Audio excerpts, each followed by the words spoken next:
আমার কোনো stand point নেই। আমি গ্রেপ্তার হলেও গ্রেপ্তার হব। যদি পুলিশ গ্রেপ্তার করে, মুখ্যমন্ত্রী যেভাবে হুঙ্কার দিয়েছে যদি গ্রেপ্তার করে, তা কার সাধ্য আছে আমাকে আটকাই? আমি গ্রেপ্তার হব।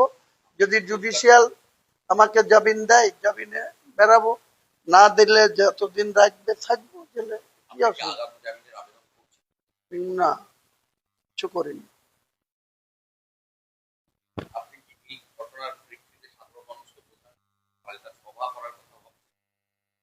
সময় আসলেই দেখতে পাবেন। আমাদের উপরে যেভাবে জুলুম করছে, যেভাবে, যে তৃণমূলের বিরুদ্ধে এতদিন তার মূল বক্তব্য ছিল, মুর্শিদাবাদের ক্ষেত্রে সেই তৃণমূলের গুন্ডা, তৃণমূলের বিজেপির বিরুদ্ধে যাকে ভোট দিয়ে যে আবু তাহেরকে এমপি করেছিল, ইউসুফ পাঠানকে এমপি করেছিল মুর্শিদাবাদের মানুষ, খলিলুর রহমানকে এমপি করেছিল, তারা এনডিএর হাত শক্তিশালী করতে তারা নরেন্দ্র মোদীজির হাত ধরেছে। তাই তাদের মুখ্যমন্ত্রী তো আবার আমার কথা শুনবে? তাদের কথা শুনে আমরা তখনও তৃণমূলের রোশানলে পড়েছি, তৃণমূলের চোখ রাঙানি সহ্য করেছি, আজকে শুভেন্দু অধিকারীর চোখ রাঙানি সহ্য করতে হবে। এটাই আমাদের দুর্ভাগ্য বলেন, সৌভাগ্য বলেন, আমাদের যা অদৃষ্টে আছে সেটা হবে। বলে কি হবে? এসপি কে বলেছি, কি হয়েছে?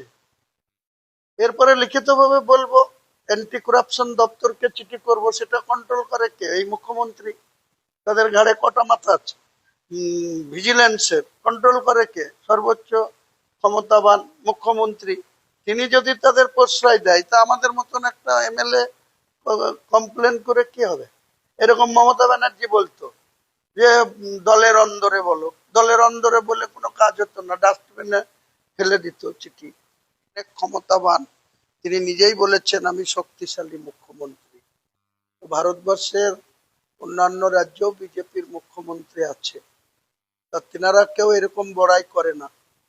তিনি 2 মাস যেতে না যেতেই নিজেকে অনেক শক্তিশালী মানুষ ভাবছেন। আর যাকে দুর্বল আখ্যা দিচ্ছেন মমতা ব্যানার্জি, সেই দুর্বল মুখ্যমন্ত্রীর দ্বারা 4.5 বছর মিটিং মিছিল করতে পারেনি, কোর্টে যেতে হয়েছে মিটিং মিছিলের পারমিশন করা। আর তিনি সেই হাউসে দাঁড়িয়ে বলছে যে মমতা ব্যানার্জি দুর্বল মুখ্যমন্ত্রী ছিল, তাই উল্টো পাল্টা বলে আমি নাকি পার পেয়েছি। তখন যখন উনি বিরোধী দলনেতা ছিলেন, তো মুখ্যমন্ত্রীর বিরুদ্ধে যখন কথা বলতাম, তখন তিনি আমাকে, আমার সমালোচনা কেন করেননি? কেন আমাকে থামাননি যে আপনি একটা মুখ্যমন্ত্রীর বিরুদ্ধে এসব কথা বলছেন? এটা না, তখন তো মুখ্যমন্ত্রী ওনাকে 101টা মিটিং করতে দেয়নি। 101টা মিটিং করেছেন তাই হাইকোর্টের পারমিশন নিয়ে। আজকে তিনি মুখ্যমন্ত্রী হয়ে গিয়ে যে একজন ওসি এত ঔদ্ধত্য দেখাচ্ছে, তিনি অর্ডার দিচ্ছেন আম জনতা উন্নয়ন পার্টির কার্যকর্তাদের অ্যারেস্ট করব। ভোরবেলায় আনিসুর রহমান, তার বাড়ি আমার ওখানে, আমার বাড়ি থেকে 1 কিলোমিটার দূরে, সে শ্বশুর বাড়ি বহরমপুর তালবাগানে, এখানে ছোট ছোট ব্যবসা করে, খাতা পেন এসব বিক্রি করে, বই। তো তার বাড়িতে গিয়ে ধরে তাকে বাহাদুরি মার, ওই মার। তারপরে বলছে তোর বাপ হুমায়ুন কবিরকে ডাক। এই তো আজকে জিরো টলারেটের মুখ্যমন্ত্রীর মানে আমরা নমুনা পাচ্ছি। চিরদিন সমান নাই যায় কারো। এক সময় মমতা ব্যানার্জির করে দিচ্ছি, উনি এখনো নন্দীগ্রামে কাকে দাঁড় করাবেন ওনার পার্টি এখনো ডিক্লেয়ার করেনি। রেজিনগরেও কাকে দাঁড় করাবেন এখনো ডিক্লেয়ার করেনি। অনেক নাম শুনেছি যে 27 জন অ্যাপ্লিকেশন করেছে রেজিনগর বিধানসভায় বিজেপির প্রার্থী হওয়ার জন্য। তার ভিতরে আগে পিছু আছে, দৌড়ে আছে, কাকে দেবে তারা জানে। আমি, উনি হিন্দু হিন্দু করলে, উনি হিন্দুদের এমএলএ, আমি সনাতনীদের এমএলএ, শটান গিয়ে ওই কৃষ্ণনগরের মায়াপুরের ইস্কনে গিয়ে শটান শুয়ে পড়ে গরুকে পুজো করলে সেটা ধর্মনিরপেক্ষ হয়। আর হুমায়ুন কবিরের পার্টির 90% তো মুসলিম। তো সেই মুসলিমদের উপর আক্রমণ আসলে আমি মুসলিমদের নিয়ে ময়দানে নামবো বলেছে, এটা খুব সাম্প্রদায়িক কথা। আর উনি যখন বলেছিলেন, উনি যখন বারবার বলেন, এখনো তিনি হিন্দুদের যে ওসি এত দুর্নীতিগ্রস্ত, তাকে এতটা মদত দিচ্ছেন, এতটা শক্তি যোগাচ্ছেন, সেটা খুব নিরপেক্ষ দৃষ্টিভঙ্গি।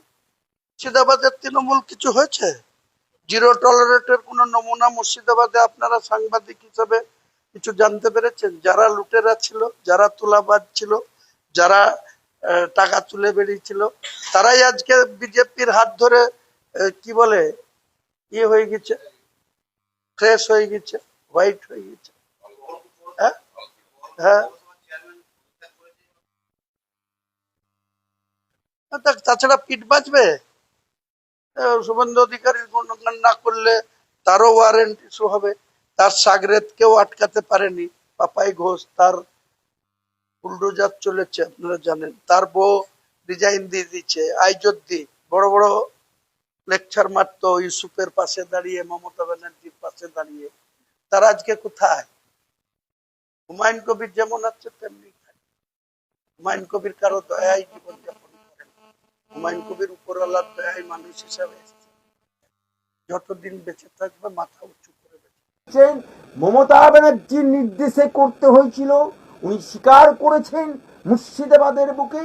আর আজকে যে কথাটা নিয়ে আমার বিধানসভায় উত্থাপন হয়ে করেছে আমার মুখ্যমন্ত্রী, সেই কথাটাও কিন্তু একজন সাংবাদিক, আইপ্যাক পোষিত সাংবাদিক, তৃণমূল ঘেঁষা সাংবাদিক মুর্শিদাবাদে